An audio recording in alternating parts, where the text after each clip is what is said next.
Salve, herdeiros do trono perdido! O reino de Gunnar clama por justiça, e a coroa aguarda aquela que será digna de erguê-la novamente. Eu sou Rafa de Boa, seja bem-vindo a mais um episódio da leitura do livro-jogo A Coroa de Gunnar. Uma história que vem sendo contada a partir desse episódio há 12 semanas. São acontecimentos onde fizeram com que perdêssemos heróis pelos caminhos, mas também que conquistamos coisas. Não podemos deixar as conquistas de lado. Infelizmente, no episódio anterior, perdemos o nosso querido gigante bárbaro, que era o Kaltramashir. Mas também criamos uma nova ficha, que é a Altira Dedos de Rocha, a Anã Maga. Um personagem diferente, um personagem construído. Essas fichas prontas, elas têm diferenças muito grandes. Então é legal também de abordarmos outros personagens, que é o caso da última ficha pronta, que é a Altira. Se acaso acontecer alguma coisa ruim com ela, aí teremos que partir para a construção da nossa própria ficha personalizada. Mas se você não está entendendo muita coisa do que está acontecendo, nós aqui no canal de Boas e Grilados temos uma playlist da Coroa de Gunnar, onde a gente explica como surgiu a história desse livro e a história, obviamente, sendo contada por aí. Beleza? Então vai lá, confere, compartilha também, curta, comenta e se inscreva no canal se você ainda não é inscrito no De Boas e Grilados Games. Temos muitas coisas interessantíssimas acontecendo e conteúdos super legais aqui. Dito isso, vamos voltar aqui à nossa história, porque nos últimos momentos, no episódio anterior, inclusive, a Altira não conquistou nada. Ela simplesmente só matou a Naiad no Bosque Branco, a gente teve uma passagem por lá. Caminhamos por lugares onde os outros heróis estiveram, e aí eu fiz questão de matar a Naiad, mas não foi bastante, não teve espólios, não tiveram novos caminhos ali dentro do Bosque Branco, pelo contrário, ele só nos mandou caminho Rocha Celeste, que é onde estamos a partir de agora.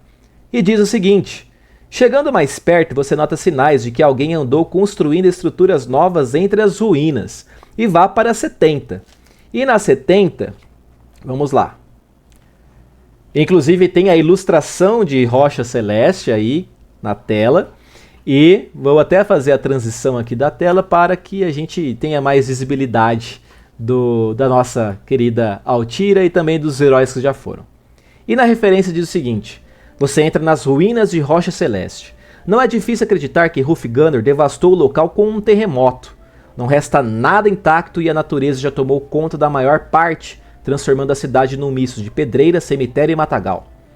Sua atenção é capturada por duas coisas: a cratera onde a Rocha Celeste caiu tanto tempo atrás e uma torre de madeira simples erguida sobre uma colina, talvez a única estrutura construída recentemente por aqui. Se for treinado em sobrevivência, vá para 176. E a Altira, ela não é, abrindo aqui a ficha de Altira, ela só é treinada em conhecimento e furtividade. E aí então, você pode, caso contrário não for treinado em sobrevivência, investigar a cratera, que é na referência 281, ou a torre de madeira, que é a referência 142. Nós somos com a Sinla na torre de madeira. Eu vou agora investigar a cratera, é a referência 281. Você avança até o que deve ter sido a praça central de Rocha Celeste, agora um amontoado de pedras soltas, por entre as quais mato alto e árvores retorcidas nascem. Contudo, ao avistar a cratera, você nota que nada cresce aqui. No meio do enorme rombo na terra, a pedra que caiu do céu ainda é visível. Pouco maior que um humano alto, lustrosa e quase reluzente. Perto da cratera, há um amontoado de pedras muito grandes, com uma espada cravada no meio delas. Se você quiser examinar a espada, vá para 4. Se preferir descer a cratera e olhar a rocha mais de perto, vá para 118. Mas claramente, né, não tem como deixar de examinar a espada. Né, então vamos para 4. Aliás, lembrando, se eu não me engano, tá? Eu não vou lembrar, mas a Sinla esteve em combate aí em Rocha Celeste. E aí, se eu não me engano, alguma referência dizia alguma coisa sobre algum item, que eu não lembro se é a espada. Esse é o ponto. E a gente não tinha esse item na mochila da Sinla. Quem sabe é o momento. Mas enfim, 4. Você examina a espada fincada entre as pedras. É uma bela espada longa, tradicional de cavaleiros, mas que sofreu com a ação do tempo. A julgar pelo péssimo estado de conservação, deve ter sido fabricada antes da destruição de Rocha Celeste. Se for treinado em conhecimento, vá para 303, caso contrário, vá para 139. Conhecimento da Altira fazendo a diferença pela questão das fichas criadas, a gente nunca teve essa oportunidade do conhecimento, então vamos para 303. Você lembra da história da Santa da Boa Morte? Seu nome era Madre Helene. Foi ela quem acusou Hufganor de traição e prendeu-o durante 2 anos nas masmorras da cidade. Quando o herói se libertou e destruiu Rocha Celeste, Helene foi morta. Seu corpo foi enterrado sob escombros da cidade e sua tumba foi marcada com uma espada. No entanto, quando seus cavaleiros exumaram seu corpo, encontraram-no incorrupto, em perfeito estado. Considerando isso um milagre, passaram a cultuar Helene, que chamavam de Santa da Boa Morte. As ruínas se tornaram um local de peregrinação. O corpo da santa foi mais tarde um receptáculo para o demônio Baal, que Hufganor enfrentou na capital do reino. Esta é a espada que marcava a tumba de Helene. Quem quer que esteja ocupando este lugar respeita este objeto, mas também deve temê-lo. Afinal, não se livraram da espada, mas também não estão usando-a. Ela está danificada demais para servir como arma, mas pode ser útil de alguma forma. Você decide guardá-la. Anote a espada quebrada em seu equipamento e vá para 345. Claramente, vamos aqui pegar a espada quebrada. Vou até colocar entre parênteses aqui, Helene. Espada quebrada. Vamos lá. Então, dando continuidade aqui, ele diz para ir para 345. Você olha ao redor tentando decidir o que fazer a seguir quando é surpreendida. De todos os lados, do meio dos escombros, de trás de arbustos e das próprias sombras, surgem vários goblins. Seus rostos exibem pinturas e tatuagens e padrões complexos. Eles vestem roupas elaboradas, cheias de adornos tirados dessas ruínas. Estilhaços de vitrais, pedaços de armaduras metálicas, joias que devem ter pertencido a nobres. Empunham lanças toscas e gritam ao mesmo tempo para você em um idioma que você não compreende.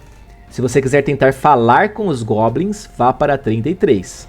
Se for adepto da filosofia Goblin não se fala, Goblin se mata, vá para 25. Se eu tivesse com o Caltramache, faria um pouco de sentido, talvez, ir para um combate aqui do Goblin não se fala, Goblin se mata. Mas eu estou com Altira e eu quero conversar com os Goblins novamente, assim como eu fiz com Sinla, então eu vou para 33. Você começa a falar com os Goblins, explicando quem é e o que está fazendo nas terras deles. Contudo, os humanoides apenas olham para você confusos, então falam entre si em algum idioma desconhecido. Embora a maior parte dos reinos conhecidos fale o idioma comum, isso não é verdade para todas as pessoas. Se você for um bárbaro ou druida, vá para 75, caso contrário vá para 196. Olha aí o Caltramache fazendo falta novamente, porque ele era bárbaro. O druida a gente não teve oportunidade de jogar ainda. E eu não sou, né? Sou maga. Caso contrário, vá para 196. Você não fala o idioma dos goblins e não tem nada em comum com esse povo, exceto a vontade de se comunicar. Você tenta vários gestos, sons e mímica, além de palavras simples em seu próprio idioma, na esperança de que eles entendam alguma coisa, mas sem sucesso. Alguns goblins riem, talvez achando que você está tentando diverti-los, mas outros sinalizam para você com expressão muito séria. Infelizmente é difícil entender o que esses sinais querem dizer. Faça um teste de habilidade, entre parênteses, diplomacia. Se passar, vá para 315, caso contrário, vá para 52.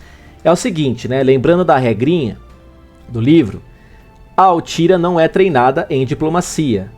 Se ela fosse, ela teria um modificador mais 2, totalizando aí a habilidade dela é 7, vai para 9, né? Então, como não é o caso, ainda dá para fazer o teste, mas somente respeitando a quantidade de habilidade que ela tem, que é 7. Então vamos para o teste, né? Primeiro teste desse episódio de hoje. Espero que corra tudo bem. Se ela passa ou não. Opa, 3. fez um bom teste compensado aí para a Altira, né? Ela passando, vá para 315. Então vamos para 315. Ao longo de muitas horas você consegue compreender alguns gestos e palavras dos goblins. Felizmente a essa altura eles já entenderam que você não representa perigo. Você é capaz de entender por alto o que está acontecendo aqui. Toda noite surgem inimigos em Rocha Celeste. Esses inimigos atacam os goblins, que fogem para suas torres de vigilância. Os inimigos vão embora de manhã e o processo se repete na noite seguinte. Você não faz ideia de quem seriam esses inimigos ou de onde eles vêm. Os goblins sinalizam o chão, mas isso não faz sentido. Também não sabe por que os goblins não migram para uma região menos hostil. O que está claro é que esse povo enfrenta algo muito perigoso. Se quiser tentar ajudá-los, vá para 36, caso contrário, vá para 8. Na 36, obviamente que eu vou ajudá-los, né?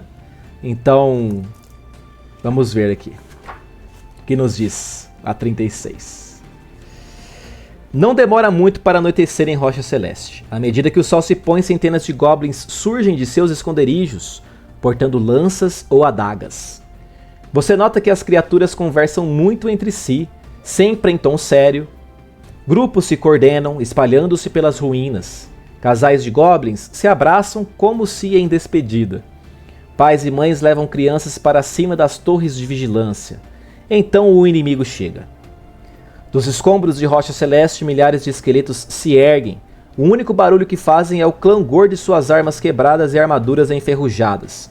A maioria veste apenas trapos puídos pela ação do tempo, mas alguns possuem armaduras ou escudos com os brasões quase apagados do falcão ou da cabeça de cabra. As hordas de mortos-vivos avançam para os goblins, suas lâminas quebradas ávidas para rasgar sua carne, seus dedos esqueléticos estendidos para arrastá-los à escuridão da morte.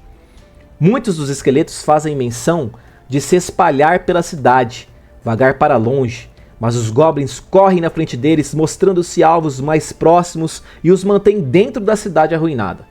Os mortos perseguem os goblins, alcançando e massacrando vários deles. Os goblins sobem nas torres de vigilância agilmente, sem precisar de escadas, e os mortos-vivos enxameiam ao redor delas, ávidos por derrubá-las. Enquanto isso, você se manteve em segurança, fugindo, defendendo-se das hordas, destruindo um ou dois esqueletos mais fracos. Agora, no entanto, é hora de agir. E aí entra o ponto que eu havia comentado. Se tiver uma espada quebrada, se tiver um escudo da cabra, se tiver ambos, se não tiver nenhum. Infelizmente não temos ambos, mas temos a espada quebrada e ela nos recomenda ir para 109, 109 a referência. Você sabe que muitos desses mortos-vivos pertenciam à Ordem de São Theodric e eram liderados pela Madre Helene. Assim, você puxa a espada que marcava a tumba da Santa da Boa Morte, empunhando-a apesar de sua ineficiência.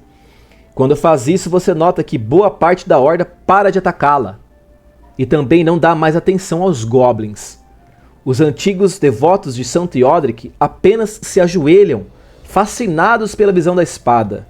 No entanto, você ainda precisa lutar contra os demais mortos-vivos. E aí está aí. Bando de esqueletos. Força 9. Pontos de vida 10. Eu posso derrotá-los gastando 15 pontos de vida automaticamente. Só que aí o que acontece? Eu morro. Então não é nada inteligente fazer isso. E outra coisa que ele nos diz. No fim de cada rodada, o bando lhe causa 1 ponto de dano automaticamente.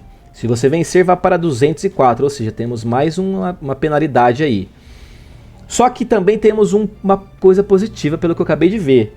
O bando de esqueletos tem o símbolo de espíritos que entram também em mortos-vivos, tá? E aí, o que nós temos aqui é a clava de espinhos que inclusive utilizamos contra a Naiad. Ela vai dar mais 2 em força contra os espíritos. Vou colocar o modificador aqui de 2. Nós temos uma força 10.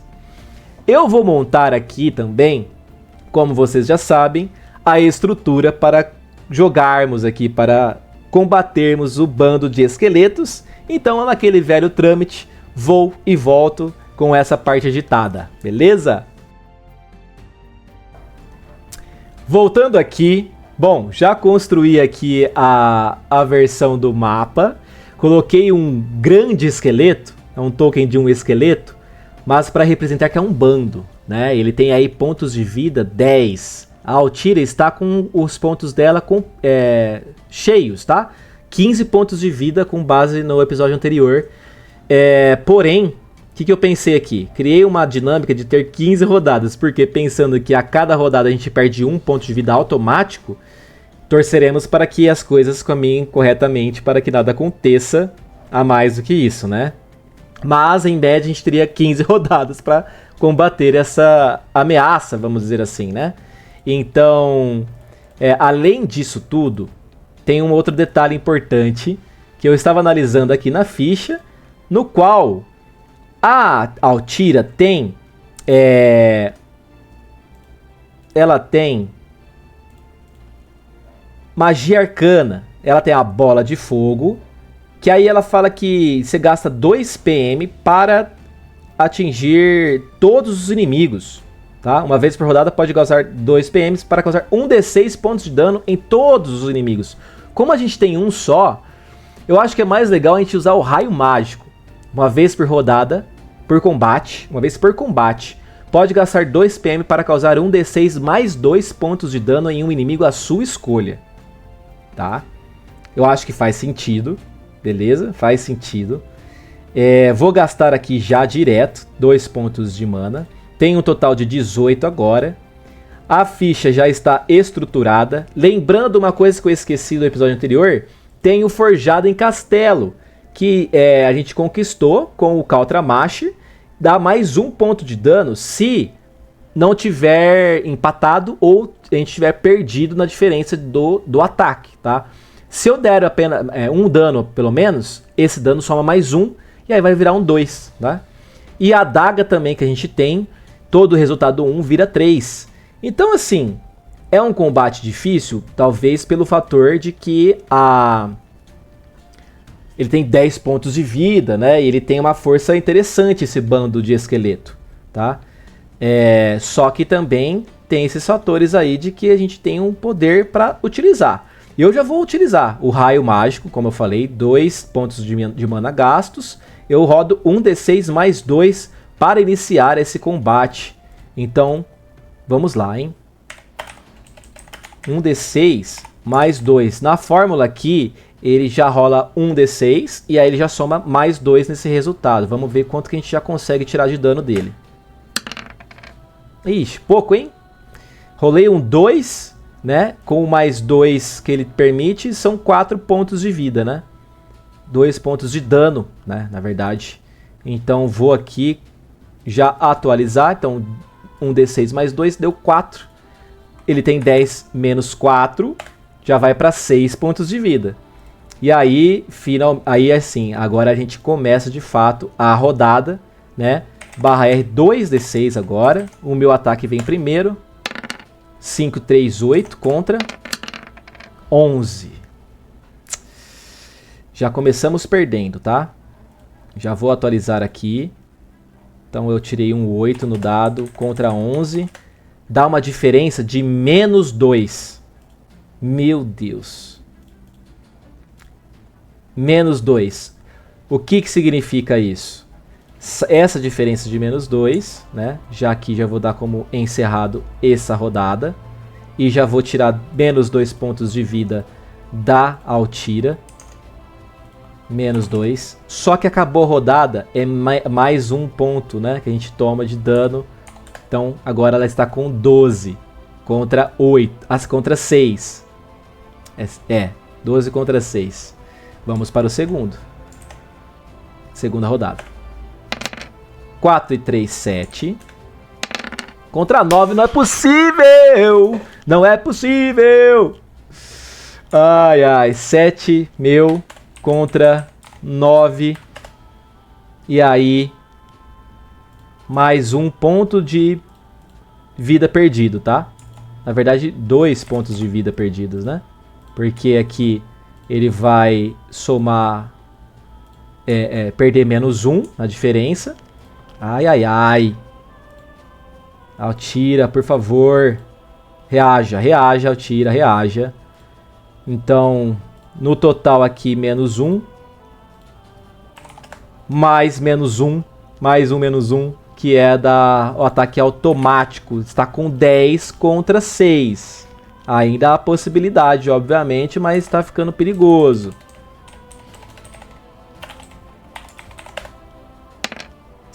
Três e 2, 5 contra 6. 5 contra 6. 5, 6. Empatou. Empatou aqui.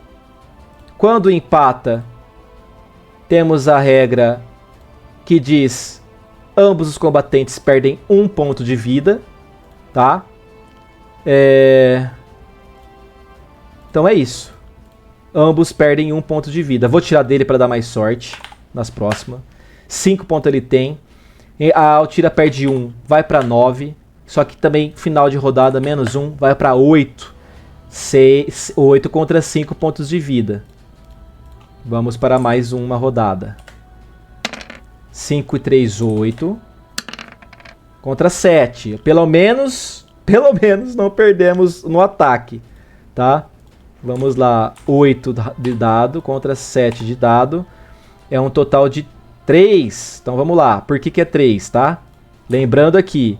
10 com 8, 18. 9 com 7, 16. Diferença de 2. Mas o Forjado em Castelo nos dá mais 1 no dano. Então, 3 pontos de vida nele. 3 pontos de vida nele. Menos 3 aqui. Menos 1 para Altira. Final de rodada. Tá? Apenas aqui, ó. Ficou 2 de vida e 7 agora com Altira. Tá bom? Vamos agora para mais uma rodada. Tô ficando tenso. 6 e 1. O 1 vira 3. 6 e 3, 9. Contra 3. Caraca! Caraca, então vamos lá. Então o 1 vira 3, ficou com 9 aqui. Opa. 9 aqui. Contra 3. Resultado 3 dele. Nossa, agora eu esculachei. Nossa, que tensão que eu fiquei. Muito tenso. Então, 10 com 9, 19. 9 com 3, 12. Diferença de 7 mais 1 do Forjada, 8 de dano. Vou atualizar a ficha lá, mas vocês já devem saber, né? 8 de dano. Com o total que ele já tem de 2, menos 8. Menos 6. O esqueleto, bando de esqueletos, está derrotado por Altira Dedos de Rocha. Nossa querida maga, que começou com um raio arcano logo de cara. Foi fundamental. Mas, infelizmente, ela perdeu aí uma quantidade de pontos de vida maior do que a metade dela, né? Não. Maior do que a metade dela. Então vamos lá dar continuidade aqui, tô dando uma respirada. No fim de cada rodada, o bando lhe causa 1 ponto de dano automaticamente, beleza. Se você vencer, vá para 204. Vamos lá para 204. Não tem espólios, tá? É amanhã em Rocha Celeste e os mortos encontraram a paz no esquecimento. Os goblins andam até você pela primeira vez sem armas, sem se esconder. São um povo como qualquer outro, apenas mais aguerrido, tendo tomado para si o dever de enfrentar os esqueletos. Um dever do qual você os aliviou. Se você tiver um medalhão presenteado pelos goblins, some o número gravado nele com o valor da referência atual e vá para essa referência. Não temos, tá? Esse medalhão. Caso contrário, vá para 111. Na referência 111. Os goblins finalmente estão em segurança. Não precisarão mais dedicar todos os seus recursos a deter a horda de mortos-vivos. Agora poderão fazer parte do reino. Talvez até ensinar seu idioma aos humanos ou aprender a língua comum. Vocês precisam de mais algumas horas para se entender, mas no final conseguem estabelecer um acordo. Os goblins vão patrulhar a região, garantindo que não haja mais ameaças como essa por aqui. Em troca, uma rota comercial será estabelecida até as ruínas de Rocha Celeste. Que legal. Uma missão diplomática bem sucedida. Uma tragédia antiga corrigida. Você sabe que pode se orgulhar do que fez aqui. Muito bom, Altira! E aí vem uma das partes mais legais do livro-jogo Legacy, que é destaque o adesivo R08, vá até a referência 163 e colhe-o sobre o número 70, tá? Depois, destaque o adesivo M4. Então, peraí, vamos lá. Beleza. O adesivo M4 vai até o mapa de Gunner e colhe sobre a posição 4. Então, vai para 241. Vou pegar aqui a minha tabela de adesivos. Aqui.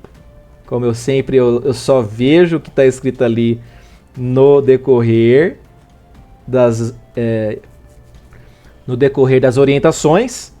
E aí, o que acontece? A referência 8 nos diz que é um adesivo 349, tá? Essa referência vai virar 349. Aí eu vou recortar aqui como eu sempre faço, né? Espera aí. Peguei aqui.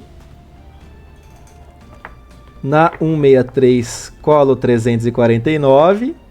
Aí tem um ponto, né? A gente não vai conseguir voltar, talvez, aí pra ver o que era esse medalhão, qual que era essa referência.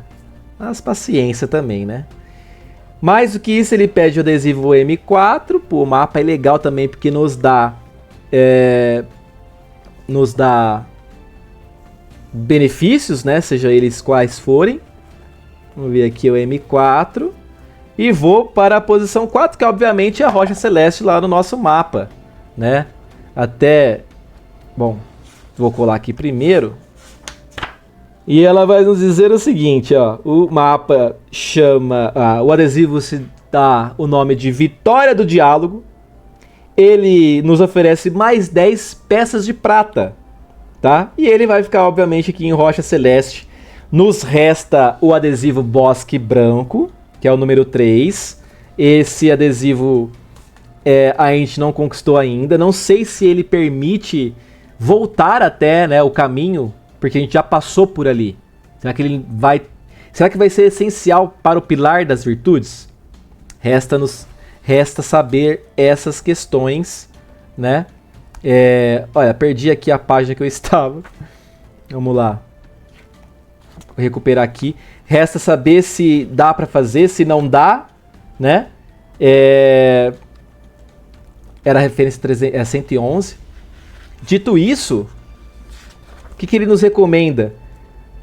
Temos Vitória do Diálogo, né? Então, cada novo herói, se acaso a gente perder a Altira, ele já começa com 10 peças de prata, além do que ele rolar ali no início da leitura, né? Tem essa questão. Mas a pergunta é, será que a gente já vai para o Pilar das Virtudes? Vamos ver. Então vá para 241. 241 nos diz o seguinte. Você chega a uma região de Gunner que poucos já exploraram. Não uma fronteira, mas o fim dos mapas, o limite do que se conhece sobre esta parte do mundo. É um local enevoado, de baixíssima visibilidade, com formações rochosas muito características. São inselbergs, pilares de pedra que se erguem quase verticalmente do chão. Cada um tem o tamanho de uma pequena montanha, formando um verdadeiro labirinto. Você precisa subir em alguns e contornar outros. Quando está em terreno elevado, enxerga o cobertor de névoa que recobre esta área. A sensação é de que o mundo é cinzento e opaco, e um ataque pode vir a qualquer momento. Mas você tem outra surpresa. Referência 21. Sabemos qual é essa surpresa, né? Tá aí a ilustração do que nos espera. Você está sobre um Inselberg muito alto, aproximando-se da beirada que forma um precipício. Quando você apressa o passo, aproximando-se da ponte, uma figura surge de trás de uma rocha, barrando sua passagem. Ele abre um sorriso de dentes escuros e gesticula com um cajado em suas mãos encarquilhadas. Sua voz rouca reverbera pelo ar enevoado. Sou o guardião das pontes, mesmo depois da morte. Só quem responde minhas perguntas segue ao sul ou ao norte. Não perdoo o rico ou pobre, fraco ou forte. E para você são 3 perguntas, pois está sem sorte. Você já ouviu falar do misterioso velho da ponte? mas tinha quase certeza de que ele só fazia uma pergunta por passagem. Se quiser aceitar o desafio, talvez injusto, vá para 222. Se preferir atacar o velho e atravessar logo a porcaria da ponte, vá para 131. Questão é a seguinte. Nós sabemos, senhores, que atacar o velho não é uma boa questão, porque ele é poderosíssimo, né? E só nos resta, mesmo que de forma injusta, ir para a referência 222, na qual nosso querido Caltramaster não foi páreo para conseguir desvendar os mistérios e as perguntas do velho da ponte. Bom, vou caminhar para lá de novo. E confie em mim, porque obviamente eu não vou verificar isso, roubar, porque o nosso episódio está chegando ao fim, né? No próxima semana, nós já estaremos diante do velho da ponte. De novo, não vou olhar as perguntas e referências, mas sabemos que errar nos faz perder o personagem. É mais uma questão de sorte, teoricamente, análise também. Eu não lembro mais a referência, apesar de já ter visto o vídeo anterior. Não lembro mais o que foi a resposta que eu dei. Mas vamos pensar fielmente, o Caltramaster era um bárbaro, né? Mas a Altyra, ela é uma maga e tem conhecimento. Quem sabe dessa vez a gente não consegue responder corretamente as perguntas do velho da ponte. Mas enquanto isso, fica por aí.